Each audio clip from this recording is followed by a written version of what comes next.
না, দুই দলই তো আর একসাথে জেতা সম্ভব না। এটা আপনি আমি বুঝি যে এক দল হারবে এক দল জিতবে, মানে এক প্রার্থী জিতবে আর এক প্রার্থী হারবে। না, আমাদের মির্জাগঞ্জের মানুষ যোগ্য প্রার্থীকে ভোট দিয়েছেন। আপনি আপনার পছন্দের যোগ্য প্রার্থীকে ভোট দিয়ে আপনি তাকে জয়যুক্ত করেছেন। আব্বকুর কাকা পরাপর 3বারের মতো চেয়ারম্যান হয়েছে।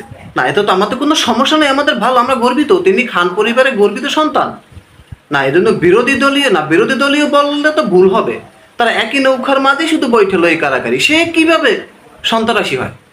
না, আপনি যে পোস্ট করতেছেন, বিভিন্ন লোকে দেখতেছি পোস্ট করতেছে, আপনি যে পোস্ট করতেছেন যে সন্ত্রাসী হাত থেকে মির্জাগঞ্জ বেঁচে গেল, তিনি সন্ত্রাসী কিভাবে হইল?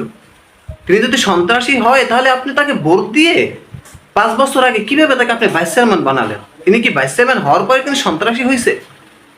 না, এটা তো বলা যাবে না ভাই। ইনি আপনার ব্যক্তিগত ভাবে, আপনাকে পার্সোনালি ভাবে তিনি কি আপনাকে কোনো ক্ষতি করেছে? আপনি তাকে কিভাবে সন্ত্রাসী বলেন? আমার মাথায় আসে না। তিনি সাবেক, না আপনি দল যেটা করতে পারেন, আপনি সমর্থন আর একজন আর করতে পারেন, আপনি একজন আর সাপোর্ট করতে পারেন, তাই বলে আপনি যার সাপোর্ট করেন না তিনি সন্ত্রাসী, এটা তো আপনি বিবেক থেকে বলেন না, এটা তো আপনি আপনার মন গড়া থেকে বলতেছেন, তাকে আপনি সন্ত্রাসী বানাই দিতেছেন। না, আমি এখানে কিন্তু তার পক্ষই কথা বলতেছি না, আমি সাদাকে সাদা কালাকে কালা বললে তো এখানে কোনো দোষ নাই।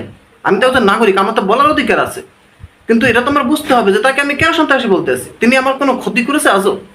না, ভোটে হার জিত আছে, হারবে একজন জিতবে একজন, মস্তিষ্ক ঠান্ডা থাকবে গরম থাকবে, মিলে দিলেই নির্বাচন মধ্যে এরকম হয়, মারামারি হানাহানি হয়, কম বেশি সব জায়গায় হয়।